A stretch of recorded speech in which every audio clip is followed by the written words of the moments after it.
પ્રજાસત્તાક દિવસે હું કાવડિયા સમર્થ આપ સૌની સમક્ષ ભારતના 13મા વડાપ્રધાન અને ભારતીય અર્થવ્યવસ્થાના ભીષ્મ પિતા ડોક્ટર મનમોહન સિંહ વિશે થોડી વાત કરીશ તો આપ સૌ શાંતિથી સાંભળજો।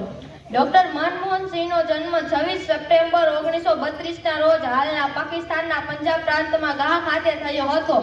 1947માં ભાગલા વખતે તેમનો પરિવાર ભારતમાં સ્થળાંતરિત થયો હતો। તેમના પિતાનું નામ ગુરુમુખ સિંહ અને માતાનું નામ અમૃત કૌર હતું।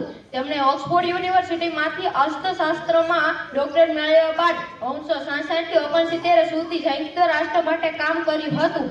તેમને વાણિજ્ય અને ઉદ્યોગ મંત્રાલયમાં સલાહકાર તરીકે રાખવામાં આવ્યા હતા। 1970 અને 80ના દાયકામાં ભારત સરકારના મુખ્ય આર્થિક સલાહકાર, રિઝર્વ બેંકના ગવર્નર અને આયોજન પંચના વડા જેવા અનેક મુખ્ય હોદ્દા સંભાળ્યા હતા। 1991માં ભારતે ગંભીર કટોકટીનો સામનો કરવો પડ્યો હતો ત્યારે નરસિંહરાવ સરકારે તેમને કેબિનેટમાં નાણાં પ્રધાન તરીકે સામેલ કર્યા હતા। તેમણે કેટલાક વર્ષો ભારે વિરોધ હોવા છતાં ભારતના અર્થતંત્રને ઉદાર બનાવવા માટે અનેક માળખાકીય સુધારા કર્યા હતા, જેને પરિણામે ડોક્ટર સિંહ અને ભારતના વૈશ્વિક પ્રતિષ્ઠામાં વધારો થયો હતો। 1998 થી 2004 દરમિયાન અટલ બિહારી વાજપેયી સરકારના રાજ્યસભામાં વિરોધ પક્ષના નેતા હતા।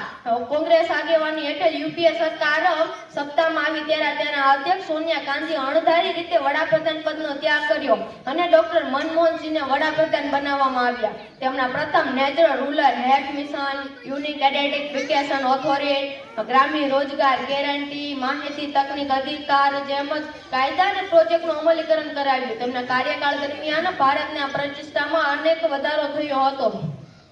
2009ની સામાન્ય ચૂંટણીઓમાં પણ યુપીએ સરકારનું પુનર્ગઠન થતા ડોક્ટર સિંઘે ભારત સરકાર વડાપ્રધાન પદ જાળવી રાખ્યું હતું।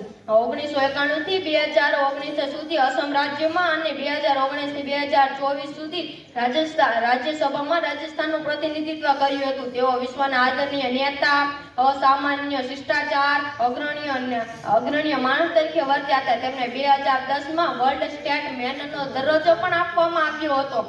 26 ડિસેમ્બર 2024ના રોજ ડોક્ટર સિંધને એઇમ્સ હોસ્પિટલમાં દાખલ કરવામાં આવ્યા હતા। તેમનું 92 વર્ષની વયે ત્યાં અવસાન થયું।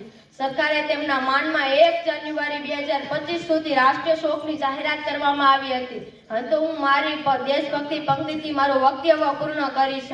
खुश नसीब है वो जो वतन पर मिट जाते हैं, खुश नसीब है वो जो वतन पर मिट जाते हैं, मर कर भी वो अमर हो जाते हैं। करता हूँ उन्हें सलाम वतन पर मिटने वालों, करता हूँ उन्हें सलाम वतन पर मिटने वालों, तुम्हारी हर सांस में तिरंगा का नसीब बसता है, तुम्हारी हर सांस में तिरंगा का नसीब बसता है। अस्तु, जय हिंद, जय भारत।